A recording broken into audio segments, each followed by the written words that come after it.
¿Qué tal? Soy Edgar Cortés. La pandemia del coronavirus-19 ha venido a trastocar nuestras vidas en lo personal, familiar y socialmente.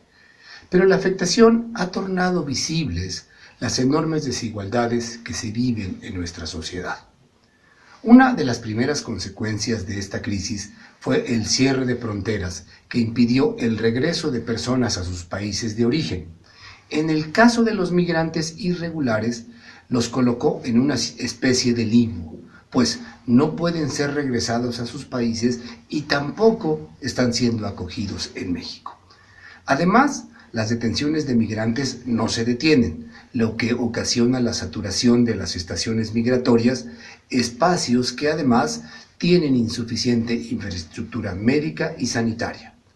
Lo anterior ha llevado a tragedias como el motín e incendio en la estación migratoria de Tenosique, Tabasco, donde murió un migrante, o la represión en contra de migrantes a causa de sus protestas en la estación migratoria Siglo XXI en Tapachula, Chiapas. Para enfrentar esta crisis, organizaciones internacionales como el Alto Comisionado para los Refugiados o ACNUR proponen medidas como liberar a los migrantes detenidos, ofrecerles alternativas temporales para que puedan acceder a servicios de salud y sobre todo proporcionarles información que les posibilite afrontar la crisis de salud.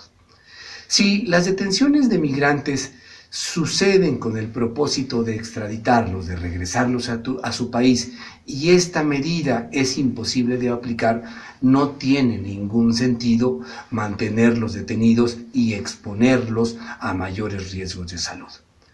Otra población con enormes desventajas son las personas privadas de libertad. En las cárceles mexicanas hay más de 200,000 personas privadas de la libertad, de las cuales unas 10,000 son mujeres. Además, el 40% de las personas detenidas están aún en proceso, no tienen una sentencia. Buena parte, además, de nuestras cárceles tienen sobrepoblación.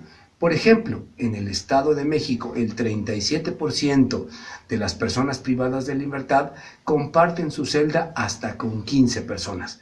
Y todos hemos conocido de casos de presos que incluso deben amarrarse a las rejas para poder dormir.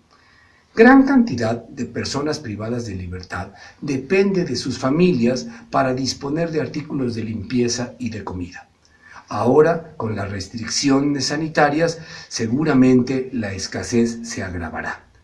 Respecto de esta población, el Subcomité para la Prevención de la Tortura de Naciones Unidas recomienda que se considere liberar al mayor número de personas, como podrían ser primodelincuentes o aquellos acusados de delitos no violentos, para disminuir el riesgo de numerosos contagios dentro de las prisiones. Diversas voces expresan que luego de esta pandemia nuestra realidad social ya no será igual. Ojalá que entre las cosas que sean diferentes esté la mejora de los derechos de los migrantes y de las personas privadas de libertad. Muchas gracias.